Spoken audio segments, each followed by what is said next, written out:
Paz de Cristo, vamos para o nosso 9º dia desse devocional, glória a Deus. Deus nos ajudou, nos fortaleceu até aqui, chegamos no último dia. E hoje nós vamos falar sobre Sara.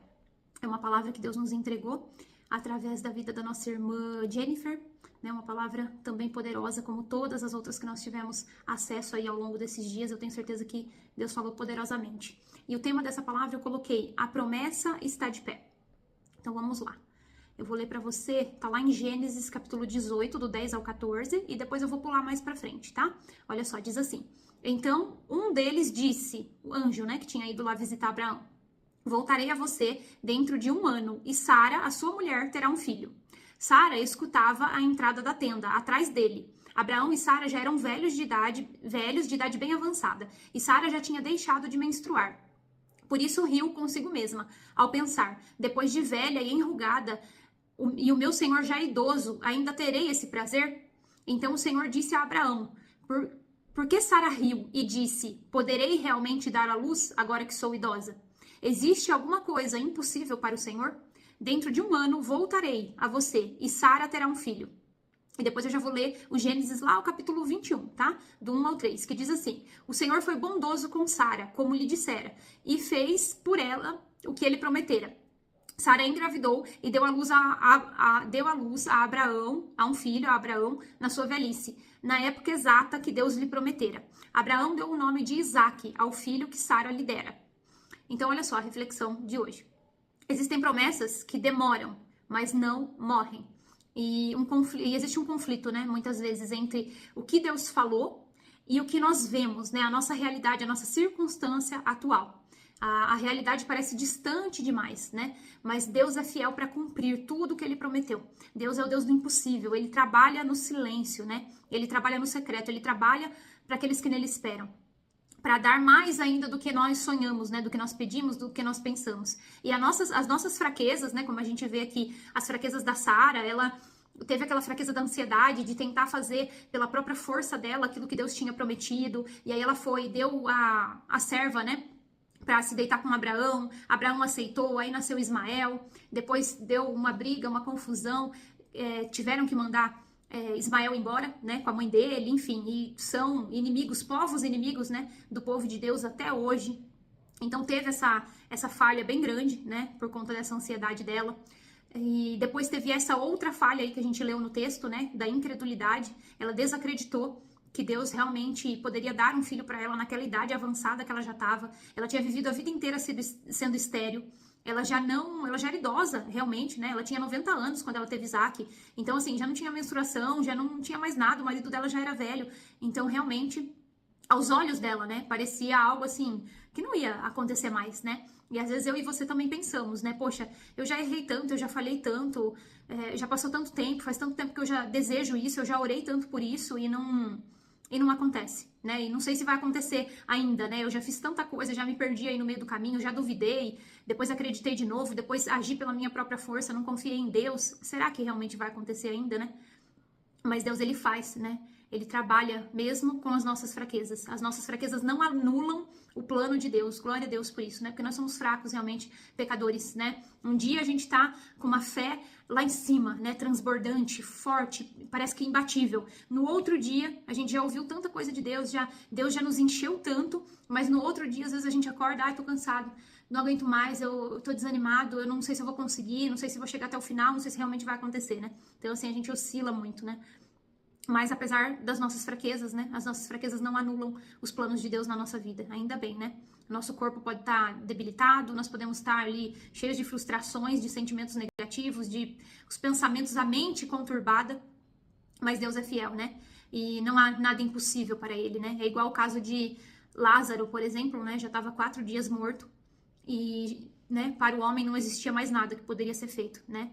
E ele manda ali, né? Eles tirarem a pedra do túmulo. E isso mostra que o quê? Aquilo que é possível, a gente deve fazer. Porque retirar a pedra, ele pediu para as pessoas que estavam ali, para os discípulos que estavam ali, né? Mas ressuscitar, que era o impossível, aí ele realizou, ele fez, né? Então, o possível nós devemos fazer. E o que é o nosso possível? É ter fé, é acreditar que ele vai fazer, né? Se ele disse, ele vai fazer, né? E aí ele diz lá para Marta também, né? A irmã de Lázaro, né? que se crerdes, verás a glória de Deus, né? Então a nossa parte é fazer, né? Não importa a forma que tá, né? Deus não depende das nossas condições para ele poder fazer. Ele é o Deus do impossível. E mesmo Sara querendo ali dar um jeito, querendo fazer do jeito dela, né? Deus não deixou de cumprir aquilo que ele prometeu, né? Ele olha ali por ela, né?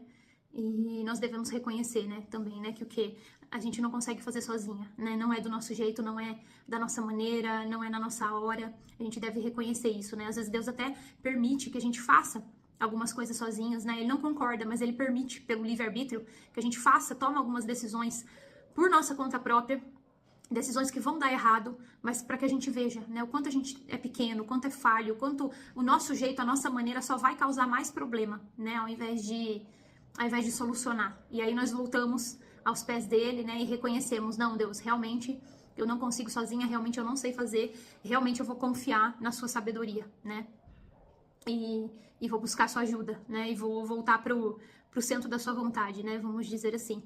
E aí Deus faz, né, Deus perdoa e Deus realiza. Então, assim, Deus vai transformar o riso, né, assim como ele transformou o riso de Sara, o primeiro riso de Sara, foi um riso, assim, meio desesperado, né? Um riso baseado, assim, na incredulidade, né? Mas depois, o nome Isaac quer dizer risada. Então, depois, o riso dela se tornou realmente de alegria, quando ela estava ali com os filhos dela, com o filho dela nos braços, né? Então, Deus muda tudo, né? E às vezes, assim, o que a gente está passando agora, a gente não entende. Mas às vezes nós estamos num momento de lapidação do nosso caráter, de preparação, né? E depois nós vamos realmente compreender, nós vamos entender que foi necessário esse período de espera para essa promessa, né? Então, assim, o que nós devemos nos perguntar é o que eu posso aprender durante esse deserto que eu tô passando, o que Deus quer que eu aprenda, qual a mudança que eu preciso viver, né? E aí, antes também de Deus entregar a promessa, ele muda a nossa identidade, né? Ele muda a nossa identidade, e ele muda o chamado, né? Ele altera a identidade, ele amplia a identidade para entregar um chamado maior. Então, o nome de Sara, né? Primeiro era Sarai, né? Que quer dizer princesa amada. E nós somos escolhidas por Deus, né? Nós somos princesas amadas por Deus. Mas depois ele muda o nome de Sarai para Sara, que quer dizer princesa de multidões, né? Então, assim, além de ser princesa nas mãos de Deus, né? Ele estabeleceu ela como princesa de multidões, ou seja, né? Abraão era o pai da fé e ela era ali a princesa das multidões, né? Veio ali através desse casal, né? Deus estabeleceu ali a fé, Deus revelou para Abraão o sacrifício que viria de Jesus, e Sara teve parte nisso, porque Isaac, né, a descendência de Abraão foi gerado através de Sara, né? Então, assim, nós também somos princesas escolhidas do Senhor e princesas de multidões, porque Deus deseja que nós, através da nossa vida, através das promessas que Ele vai realizar na nossa vida, que nós demos testemunhos e alcance multidões, né? Então, Deus torna coisas improváveis, mulheres improváveis em mulheres prováveis, né?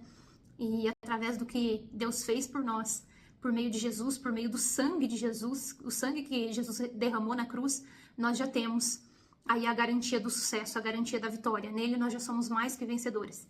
Então, para Deus nada é tarde demais, né? O tempo de Deus é perfeito. Então, primeiro Ele nos cura, Ele nos transforma, Ele faz em nós para depois fazer através de nós. Primeiro Ele cura as nossas feridas para depois Ele curar através da nossa vida. E a nossa fé pode oscilar, né? O nosso corpo pode cansar, mas Deus continua sendo o mesmo e a promessa ainda está de pé, né? Às vezes nós vamos andar ali gemendo, às vezes vamos passar por algumas frustrações, né? Às vezes pode parecer que o Isaac nunca vai nascer, né? Que tá morto, nunca vai nascer, mas eu creio que eu e a minha casa serviremos ao Senhor, você e a sua casa servirão ao Senhor e as promessas irão se cumprir, né? Deus nos fará sorrir novamente. Nós precisamos crer e deixar que Ele faça no tempo dele e do jeito dele, né? Permanecer em fé. Então, é isso. Essa foi a nossa última mensagem desse devocional. Eu creio que Deus falou com você, que Ele te fortaleça, que Ele te encoraje, em nome de Jesus, e que você permaneça, guarde essas palavras no seu coração, que o Espírito Santo te lembre delas toda vez que você precisar. Volte aqui e dê o seu testemunho.